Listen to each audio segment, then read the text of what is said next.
Why do I hate regulation?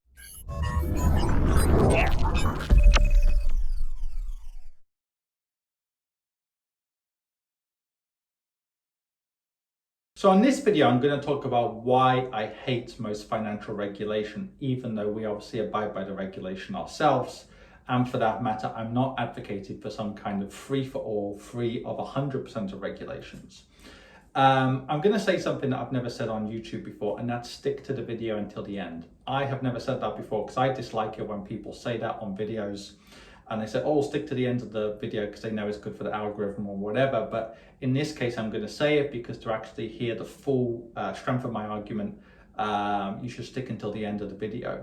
Now, before doing that, go over to adamfire.com, especially if you're an expat or a high net worth individual, see how we can help you accumulate wealth and for that matter, protect wealth, which leads me on to the first point I'm going to make. Regulation does not help protect your wealth in many situations, and there's a lot of false promises associated with regulation. Now, a lot of politicians and regulators who are influenced obviously by the political process say that regulation helps the small guy. It helps the small business, it helps the small person, and so on and so forth. But in many situations, it doesn't. So I'll give you some examples. In the last few years, and for that matter, for the last 10 years since I've been in the financial industry, which product or service has given my clients the worst returns? The answer is pensions. Now, the second question is, what product is the most regulated in my industry? What's the answer? Pensions. What's happened? Well, the regulation has increased the costs, and that cost is paid by the consumer.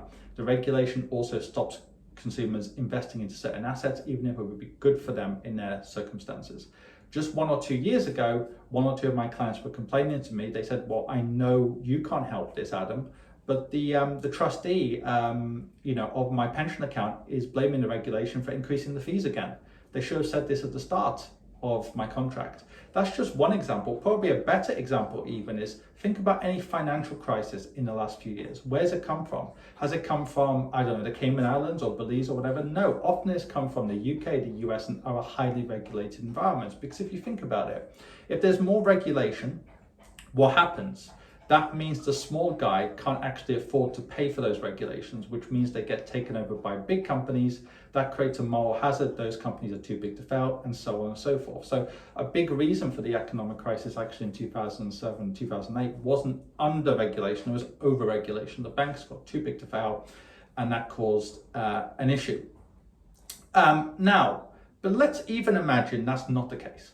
Let's imagine the regulation actually does help the small guy and the small business, which I don't believe for a second. But regardless of that, it's also the pure hypocrisy of a lot of these regulations. So I'm going to give 2 or 3 examples. So number 1, you might have seen on your news screens and indeed on your iPhones and so on in the last few days that the former Al-Qaeda leader Ayman al-Zawahiri, or however you pronounce his name, has been killed by the US. He was killed in a very precision way. In other words, he was kind of chopped, it seems, almost like sliced. The whole building didn't collapse. No one else died. Only he died. They knew his exact location. Now, whilst it might be good that the guy is dead, he obviously wasn't a good guy. At the end of the day, what's probably happened here is the Taliban, even though they won't say this in public, to save their regime, they probably accepted a few $100 million or a few $1 billion to actually give up his location to the Americans for purely political reasons. However, what we do know, you might say that's speculation, we're never going to find out for sure. What we do know though for sure is he had a $10 million bounty on his head, so even if a normal member of the public kind of told them where he was, they would get $10 million. And bounties and ransoms are paid all around the world, not just for him, but also the Somali pirates, again, regardless of what governments say in public. But what's more, when those ransoms and bounties are paid, seldom are proper checks done by the governments on the person receiving the bounties. So the bounties in turn can be used to money launder. It can be used to actually finance other terrorist activities. It wouldn't be completely surprising if this money that's been paid allegedly to give up his location actually gets used for dodgy purposes. In comparison, let's say you have an upper middle class Afghan person who's completely clean. For example, they're working for the British School of Kabul, if it exists, and they're making $2,000 or $3,000 a month, and they want to invest $500 a month for their children's future in a more secure environment overseas. They will not be able to open up an investment account coming from Afghanistan, even if they can show their pay slips, their bank statements, and they can show there's no dodgy activity whatsoever. And why can't they? Because of the regulation. And who created those regulations? The same politicians who are more than happy to pay ransoms and bounties, sometimes worth millions of dollars, and sometimes even in cash, right? You can see the pure hypocrisy here of a lot of these regulations, and I can go on. So for example, in the EU, there's a so-called blacklist against dodgy jurisdictions. Who is not on that blacklist? The UK is not on that blacklist, the City of London.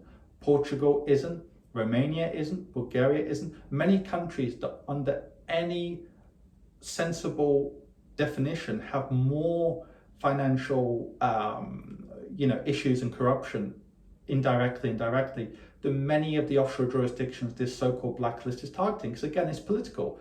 The EU does not want a kind of trade war, financial trade war with the UK. They don't want to call out member states, obviously, as well. And the third example I'll give is crypto. Now, I'm not a huge fan of crypto, as almost all of my followers know. So this makes the argument I'm going to make even more powerful. A few years ago, when crypto was completely unregulated, people said, oh, it's unregulated, it's going to be used by criminals, it's going to be used for this and that. But any sensible statistic shows that only about 1 or 2% maybe of crypto is used for anti or money laundering and terrorist financing. In comparison, dollar bills is up to 3 to 5%. And when it comes to the $100 bill, it's much more than that. Criminals actually don't want to leave a trace in general, because as soon as you leave a trace when it comes to digital currencies, it can always get hacked or whatever. They're more likely to use actual physical dollar or pound or euro bills. So the point I'm making is this: I am not saying that all regulation, 100% of regulation is bad.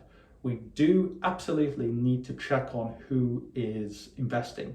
As an investment firm, I always obviously ask for people's proof of address, proof of ID.